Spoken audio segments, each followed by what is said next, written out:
Welcome to rSlash Prorevenge, where OP gets revenge against the roommate from hell.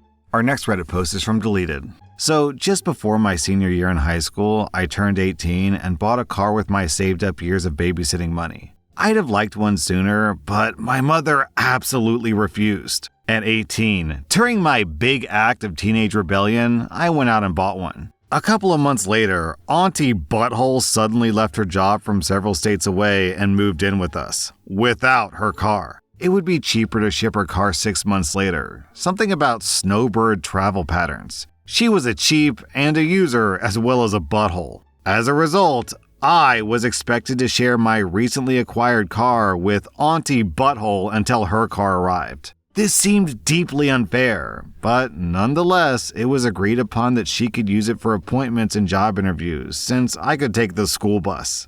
I needed to be warned in advance whenever she used my car because my bus stop was the second one of the routes. It left a lot earlier than I needed to if driving directly. So if I needed to catch the bus, I had to wake up really early, and I liked sleep. Now, Auntie Butthole is one of those people who likes to rile people up, then mock them for getting pissed off. She's always got a complaint, a harsh word, and is feuding with somebody over something. Once she moved in with us, her complaint was my alarm clock. My room shared a wall with hers. My alarm was waking up her mooching, unemployed, broke ass every morning, and that pissed her off. She would always say, "Couldn't you just go to bed earlier so that you don't need an alarm clock?" Auntie Butthole approached my workaholic mother about the horrific inconvenience of my using an alarm clock. Her solution was that my mother should wake me up every day at 5:30 before she left for work. For context, I didn't need to leave for school until 6:45, which was an hour and 15 minutes later. My mother told my aunt to try earplugs or to work it out between us. My workaholic mother was massively non-confrontational and wanted no part of an Auntie Butthole dispute. Auntie Butthole started sneaking into my room to unplug the clock after I fell asleep. I'm a hard sleeper, so she pulled this off a few times. I had a good number of tardies before I figured out that it wasn't the new cat who initially got blamed. I woke up to see her standing over my bed one night. Creepy. I screamed like a banshee, waking up the whole house. She claimed she was sleepwalking, and my mother let her get away with this lame excuse. I endeavored to solve this problem myself with some super glue. It wasn't the brightest move I made. Auntie Butthole responded by simply turning off my alarm instead of unplugging it. So I started sleeping with my alarm clock tucked behind my pillow. There's no way Auntie Butthole could do anything to it without waking me up now. She was pissed that she didn't get her way, and she never let anything go, ever. Auntie Butthole's next move was to get up when the alarm went off and race into the only bathroom with a shower. It was closer to her room than mine, so she always beat me there. She'd stash magazines in there and just sit on the toilet reading until 6:20. This was right after the school bus left, but still before I need to leave if I was driving directly. Once I was done taking a very rushed shower, she'd steal my keys and take my car, and she'd go wherever the hell unemployed people go to drive around all day. She claimed that I just wasn't paying attention when she said she needed the car, but really, she just wasn't telling me. When my mother wasn't around, she made snide remarks that if she was woken up, she had just as much right to use the bathroom as I did, and that I could solve this problem by not waking her up.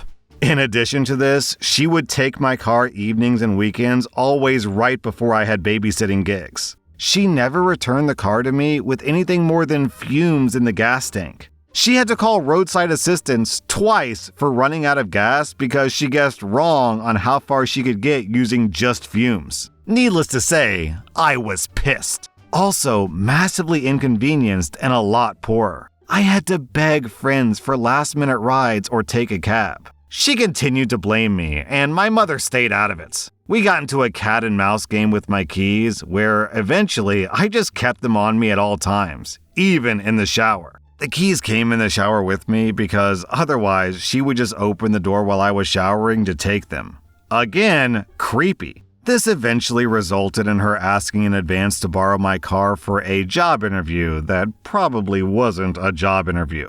Then she just went to the key shop and got my car keys copied. The next day, my keys are safely back in my possession, and she pulls the shower stunt again. She did this a lot, even when she wouldn't take my car. Auntie Butthole is a butthole. I head out to the driveway with my keys in hand, and my car's not there. I legit thought that she had hotwired it until I got home and it showed no signs of tampering. I'm not much for poking the bear, but it was time to have this out. Auntie Butthole quite smugly admitted to copying the key, called me a selfish B-word who didn't know how to share, and many other unfortunate things that I don't remember exactly. She wasn't going to give the key back. What was I going to do about it? I warned her that that car was mine, and she did not have permission to use it again. This was a bridge too far for me. There would be consequences. She laughed in my face. The next morning, my car was not in the driveway. I had expected this. My best friend's dad was a cop.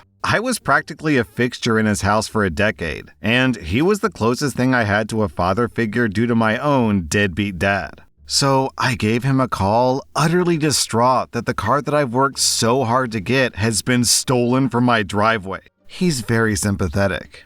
Did I mention my car had LoJack? It was actually a very nice car, back when it was new anyways. We do all the reporting and whatever it takes for the cops to find the car with LoJack. By mid-afternoon, they found it in the parking lot of an outlet mall. I don't know what the full details of the encounter were, as I've heard multiple versions of this part of the story over the years. My aunt had some kind of blow-up upon being accused of theft, including a tussle with an officer. It ended in charges of grand theft auto, resisting arrest, assaulting an officer, and some kind of license-related thing because she never switched to her new state of residence. Don't have a blow-up at a cop.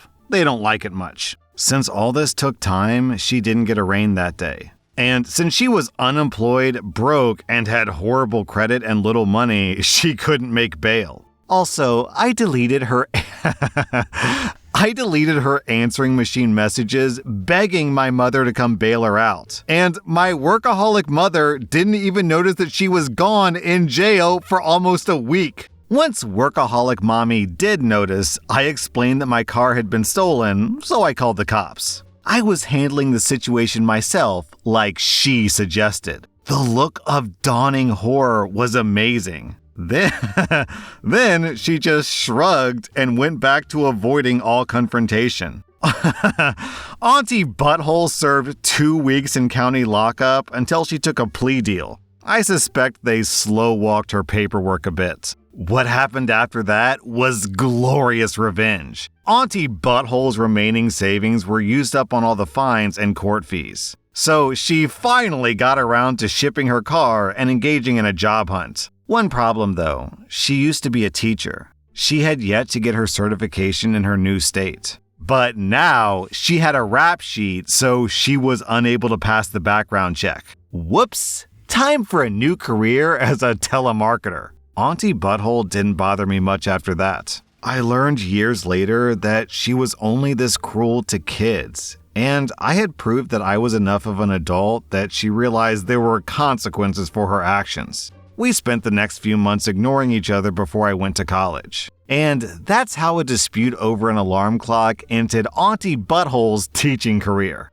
OP, you probably saved a lot of students from absolute misery. Because based on this story, she would have been a horrible teacher who more than likely abused her power. So you saved a bunch of kids from misery, and they don't even know that you saved them. Our next Reddit post is from Psycho Steve. I'd been working at a computer repair shop on a commission-based system. We would get PCs in, and the technicians wouldn't get paid until the repair work was paid for. And if a client didn't pay for our work, the shop would take possession of the computer and then resell it. As a result, it wasn't uncommon for the technicians to be screwed out of the work they'd done. To make this job even worse, the shop owner would also give us PCs from his friends and family to fix, which was unpaid work. I was looking forward to a pretty big check, due to me just cranking out the repairs. But I found out that all the computers I'd been working on were friends of the owners, so I worked for free those 2 weeks. One of the things we do is pull the hard drives and create a complete image of the whole drive for archival protection to be wiped after the job is done.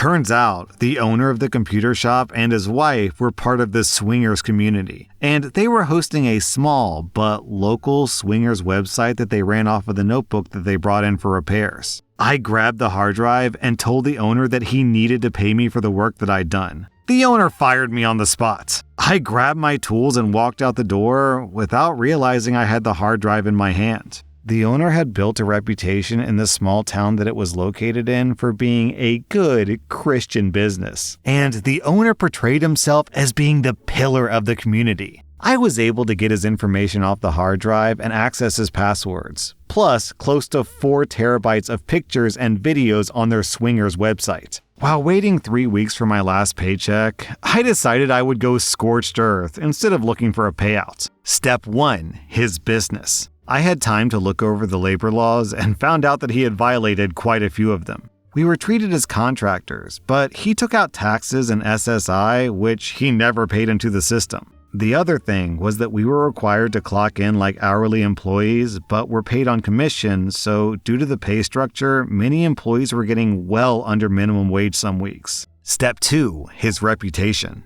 Since I had the sign-in information, I decided to do a few interesting things with the company website and their swingers website. I put a link at the bottom of the company's webpage where I directed people to the swingers website that they ran, and I changed the password authentication to allow everyone into the paid areas of the website. I also took down some of the pixelated pictures of him and his current wife, and I posted the original pics. It took them about a week to find out about all of this. I also sent out a mass email to everyone on the owner's email list to check out the swingers website. I also gave his ex-wife access to all these files to help her in her court battle. The fallout. Clients terminated their long-standing contracts with my boss in droves. The labor board did an investigation and fined him for his rule breaking, and the IRS did an audit where they found further evidence of his crimes. In the end, he lost his business, his kids, his reputation, and his current wife. All because he thought that he was too much of a big shot to not pay his IT help.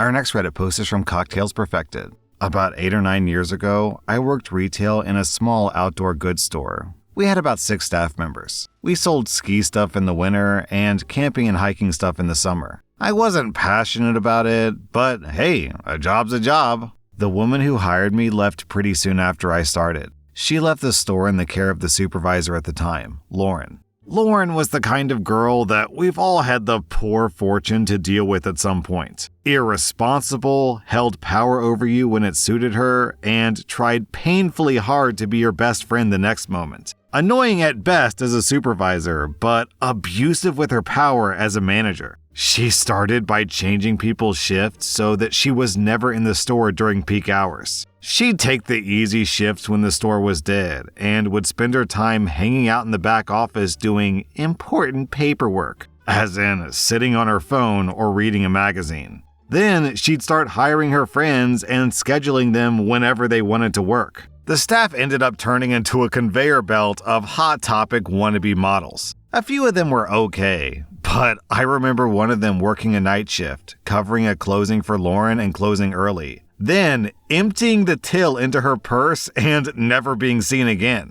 Lauren later said that she'd only known this person for a week before hiring them. The worst thing she did, though, was abuse the 3-month probation rule. They went through 8 different staff members over the course of 5 months. That might not sound like a lot, but in a store of 6 employees, it wasn't a small amount. A new person would be hired, they'd be doing great, and then all of a sudden, "I'm sorry, but we don't need your services anymore," and they were gone. Or, "It's just not working out." Vanished. "I just don't think you're the right fit for this role."